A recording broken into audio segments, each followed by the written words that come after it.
काय काय करतात हे स्कॅमर्स? एक तर तुम्हाला स्वतःला फोन करतात, विशेषतः सध्या सिनियर सिटीजन्स म्हणजे ज्येष्ठ नागरिकांना लक्ष केलं जातं आहे. रिटायर्ड लोकांचे नंबर त्यांच्याकडे असतात. वेगवेगळ्या ठिकाणावरून पैसे जमा झालेल्या लोकांचे नंबर त्यांच्याकडे असतात. ते कसे मिळतात हा संशोधनाचा विषय आहे. पोलीस प्रशासन त्यांच्यावर लक्ष ठेवून असेल नसेल तर त्यांनी ठेवावं.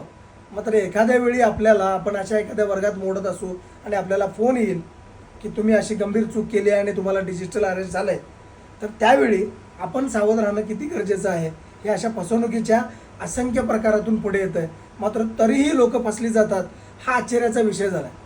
आपल्याला व्हिडिओ कॉल येणं, एखादा गणवेशधारी माणूस बसणं, आजूबाजूला मोठे मोठे झेंडे लावणं, आपण पोलीस आहे किंवा एखाद्या यंत्रणेतला अधिकारी आहे असं त्यांना दाखवणं आणि आपण उघडे डोळे असताना स्क्रीनवर दिसणाऱ्या त्या माणसाच्या शब्दांवर, त्या माणसाच्या त्या व्हिज्युअल्सवर विश्वास ठेवणं, हाच मोठा आश्चर्याचा विषय आहे.